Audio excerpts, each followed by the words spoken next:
안녕하세요. 오늘 아마존 크로스보더 이커머스 서밋의 세 번째 세션을 맡게 된 아마존 글로벌 셀링 코리아의 고병철 매니저입니다. 먼저 바쁘신 가운데에서도 크로스보더라고 하는 새로운 시장, 그리고 그 길을 함께 걸어나갈 동반자로서의 아마존에 관심을 가지고 참여해주신 모든 분들을 격하게 환영해드리고 싶습니다. 이번 시간에는 제가 전 세계 동시 입점을 위한 아마존의 기회와 솔루션이라는 주제와 시각에서 아마존을 소개해드리고자 합니다. 주목해볼 만한 키워드가 몇 개 있는 것 같습니다. 전 세계, 그리고 동시. 어찌 보면 한 문장 안에 함께 공존하기 어려운 단어가 보이는 것 같은데요. 이 단어들이 아마존을 통해서 분명히 공존이 가능해질 수 있음을 소개해드리는 시간이 되길 바라는 마음입니다. 먼저 숫자로 좀 아마존을 소개해볼까 합니다. 아마존은 현재 20여 개 국가에서 27개의 언어로 서비스를 제공하고 있고 185개국의 소비자들과 만나고 있습니다. 이렇게 주문된 제품들은 175개의 주문센터에서 전 세계 84만 명의 직원들이 20여만 대의 로봇의 도움을 받아 50여 대의 항공으로 매일 분주하게 전달해드리고 있습니다. 아마존에서 제품을 선보이신다는 건 곧 전 세계 3억 명 이상의 구매자와 관계를 구축하신다는 것을 의미하고 그중 50%인 1.5억 명은 아마존으로부터 더 빠르고 앞선 서비스를 원하는 고관여 고객인 프라임 회원입니다. 아울러 아마존에서 제품을 구매하는 소비자가 개인만 있다고 생각해 오셨다면 오늘을 빌어서 수백만의 기업, 대학교, 정부기관 같은 B2B 고객도 있음을 꼭 알려드리고 싶습니다. 아마존은 전 세계에 마켓플레이스를 가지고 있습니다. 이들 마켓플레이스들은 위치와 성격에 따라서 권역으로 묶여서 관리되고 있기도 하고 오늘은 이들 마켓플레이스를 대표하는 3개의 권역 그리고 새롭게 도약 중인 신성 마켓플레이스에 대해서 소개를 해드리고자 합니다. 먼저 북미 시장을 살펴보시겠습니다. 아마존 하면 어떤 마켓플레이스가 연상되시는지를 셀러분께 물으면 누구나 북미, 그 중에서도 미국을 먼저 떠올리실 겁니다. 북미는 아마존을 대표하는 마켓플레이스임이 분명하고 저희도 늘 그 중요도를 굉장히 높게 보고 있는 시장입니다.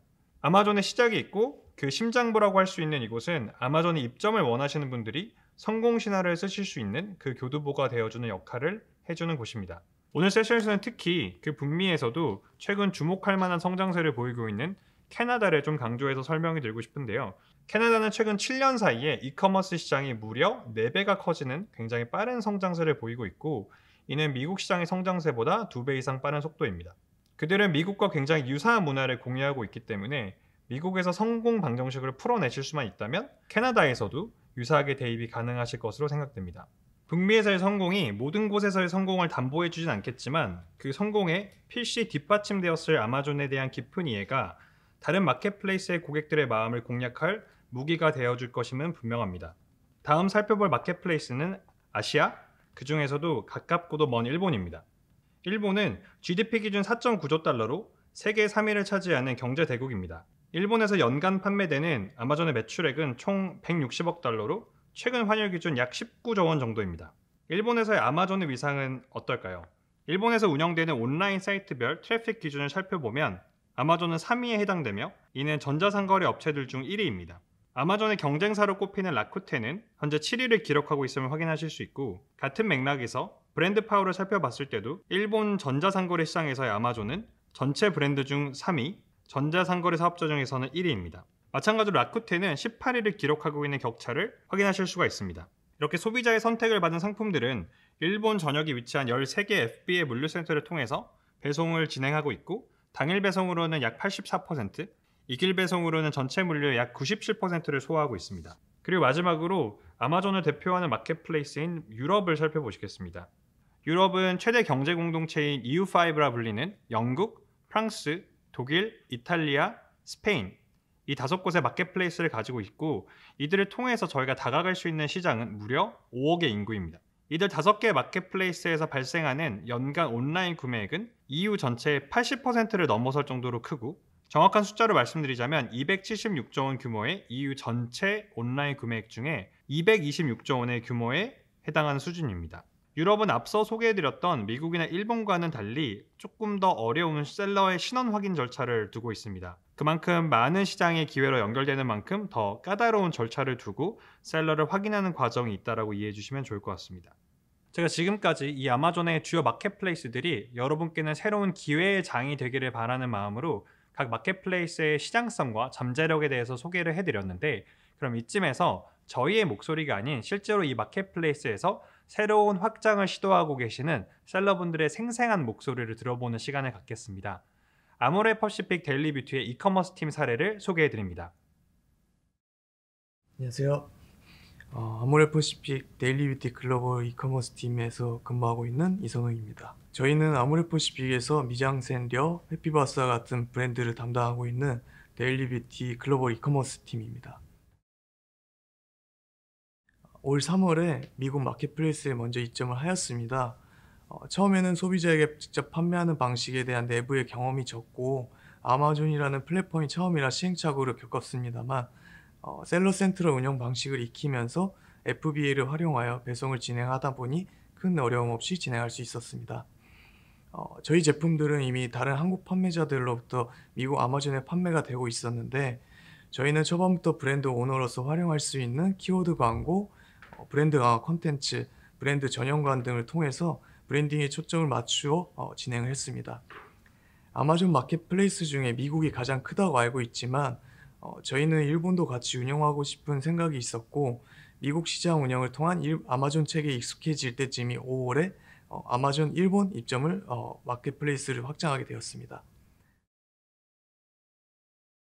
아마존 운영 방식은 미국과 일본이 동일하기 때문에 런칭 과정을 쉽게 진행할 수 있었습니다. 또한 판매자 관리 페이지인 셀러 센트럴이 연동되어 있어 두 마켓플레이스의 성과를 동시에 관리할 수 있도록 시스템도 사용자에게 편하게 잘 구현되어 있었습니다. 특별히 신경 써야 했던 부분이라면 판매 전에 일본 FBA를 준비하는 과정에서 제품의 인허가 부분, 정식 수출 및 수입자 부분에 차이가 있어서 아마존 코리아의 도움을 요청하게 되었습니다. 한국 화장품 브랜드가 일본 FBA 진행을 위해 도움을 줄 수 있는 외부 사업자들이 있다는 것을 알게 되었고 현재 저희는 일본 후생성 인증과 수입자를 해주는 것과 같이 일본의 정식 수출을 진행하고 있습니다. 기존에 저희 제품이 일본 아마존에 판매되고 있던 형태는 대부분 병행 수입이었습니다. 한국에서 직접 배송이 되는 형태였는데요. 소비자 입장에서 봤을 때 배송이 더 빠르게 오면 좋겠다고 생각을 하였고 일본 규제에 맞춰 FBA를 진행해야겠다고 생각했습니다. 일본 같은 경우는 고객들이 딜이나 쿠폰 같은 프로모션에 반응이 좋다고 느꼈는데 일본 아마존의 경우 매월 3일 동안 월별 특가 대전 형태로 프로모션을 진행하고 있었습니다. 저희는 8월에 월별 특가 대전에 처음으로 30여 개 제품들에 대해서 프로모션을 진행했는데요. 3일간 매출이 한 달 매출을 뛰어넘는 결과가 나왔습니다. 또한 쿠폰도 적극적으로 활용하였는데요. 처음 일본에 런칭했을 때 런칭 프로모션 형태로 30% 쿠폰을 진행해서 초기 트래픽과 구매 유도를 진행했고 주말에 더 적극적으로 활용하여 입점 초기부터 판매량을 끌어올리는 데 주목하였습니다. 저희가 입점한 일부 브랜드는 일본 상표권이 없었는데 미국 아마존을 통해 진행했던 브랜드 등록 권한으로 일본으로도 확정하여 일본도 브랜드 오너로서의 기능을 활용할 수 있었습니다. 만약 현재 미국에 브랜드 등록하신 분들이 계시다면 일본으로 확장하실 때 이런 부분들을 꼭 활용하시면 좋을 것 같습니다. 우선 브랜딩을 잘하자라는 생각에는 변함이 없습니다. 브랜딩을 잘하자라는 내면에는 저희가 가지고 있는 제품의 셀렉션을 최대한 많이 보여주고 그 중에서 베스트셀러를 발굴하자는 계획이 포함되어 있는데 오프라인 매장에 들어갈 때는 제품 수가 제한이 있지만 셀렉션을 최대한으로 진행할 수 있다는 것은 이커머스의 큰 장점인 것 같습니다. 저희는 제품 수를 많이 늘리고 앞으로도 저희가 참여할 수 있는 딜과 프로모션 그리고 쿠폰을 활용하여 구매 전환율을 높여나갈 계획입니다. 미국과 일본의 운영 방식은 동일하지만 각각 베스트셀러가 되는 제품들은 다른 것 같습니다. 마켓플레이스에 맞는 히어로 제품을 저희들은 더 많이 키워나갈 예정입니다. 이미 아마존에 판매하고 계시고 아마존 운영이 익숙해지셨다면 마켓플레이스 확장은 반드시 진행해 보시는 것을 추천드립니다. 과정도 전혀 어렵지 않습니다. 어떤 지역에서 매출이 더 빨리 올라가는지를 보는 재미도 있었던 것 같습니다.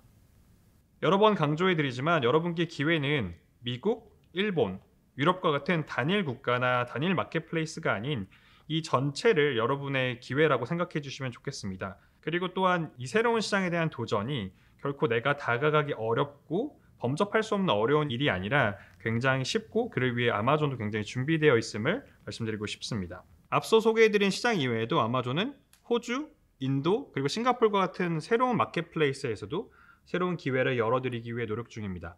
특히 인도와 싱가포르에서 이 성공 방정식을 함께 찾아가고 싶은 셀러가 있으시다면 망설이지 말고 저희의 문을 두드려 주시면 감사하겠습니다. 지금까지는 마켓플레이스들을 중심으로 설명을 드렸는데요. 그렇다면 이제 마지막으로 여러분들의 이 글로벌 확장에 대한 의사결정을 망설이게 하는 걸림돌들을 저희가 어떻게 제거해드리고 있는지 아마존의 지원 사항들을 살펴보도록 하겠습니다. 이 지원 사항들을 효과적으로 살펴보기 위해서 제가 4가지 정도의 질문들을 준비해봤습니다. 아마도 글로벌 런칭을 고민하신 분들이라면 이런 질문들에 당연히 봉착하게 되실 거라고 생각합니다. 첫째, 국가마다 성격이 다른 시장인데 이에 대한 이해가 부족한 내가 과연 성공을 할 수 있을까? 그리고 해당 언어들에 맞춰서 상품 정보를 번역하고 운영하려면 아무래도 새로운 사람을 뽑는 편이 낫지 않을까?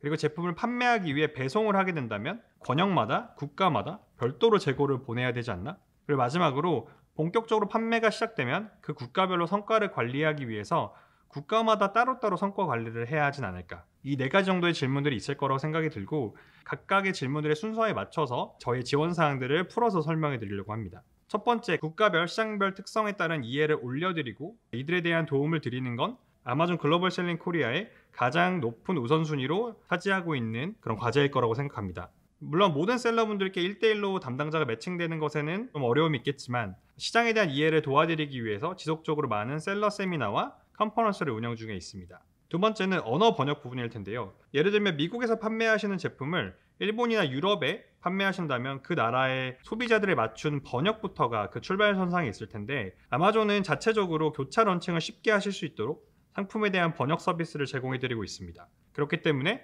해당 언어에 능통한 담당자를 뽑으시기 전에 앞서서 반드시 저희에게 먼저 도움을 구하시는 것을 추천드립니다. 또한 일본의 경우 저희가 자체적으로 제공하고 있는 번역 서비스가 아닌 외부의 전문 번역 서비스를 통해서 번역을 제공해드리고 있기 때문에 특히 일본의 진출을 희망하고 계신 분들께는 저희가 큰 도움을 드릴 수 있을 거라고 생각합니다. 지금 보시는 이미지는 이니스프리의 제품이 영어에서 이탈리아로 번역된 예시를 보여드리는데요. 이는 저희 자체적인 솔루션을 통해서 제공이 된 사례입니다.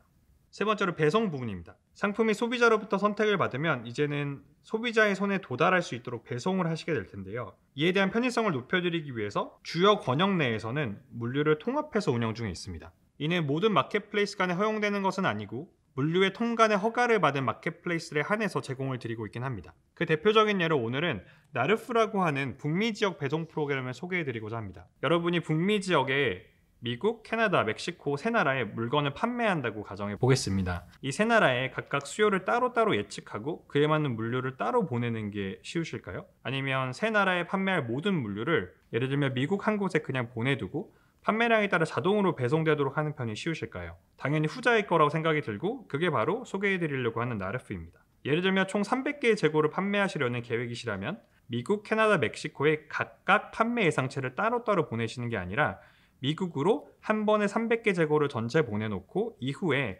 각각 국가에서 판매된 결과에 따라서 자동으로 물류가 이동하게 되는 프로그램이니 이 물류에 대한 짐을 좀 많이 덜어드릴 수 있을 거라고 생각됩니다. 그리고 마지막으로 이 열심히 판매하신 결과들이 그렇다면 계정마다 따로따로 관리되어야 하는 건가? 라는 부분에 대한 우려를 가지실 수 있고 만약에 이렇다면 굉장히 관리가 까다롭다고 느끼실 수도 있을 것 같은데요. 이런 우려를 저희가 해소해드리고자 글로벌에서의 판매 성과를 하나의 페이지 아래에서 권역별로 살펴보실 수 있는 글로벌 판매 대시보드를 셀러 운영 페이지인 셀러 센트를 통해서 운영하고 있습니다. 지금까지 아마존의 마켓플레이스에 대한 소개 그리고 이 마켓플레이스에 대한 글로벌 진출을 도와드릴 수 있는 서비스에 대해서 좀 소개를 해드렸는데요. 아마존의 경영 철학을 나타내는 It's still day one 이라는 문구가 있습니다.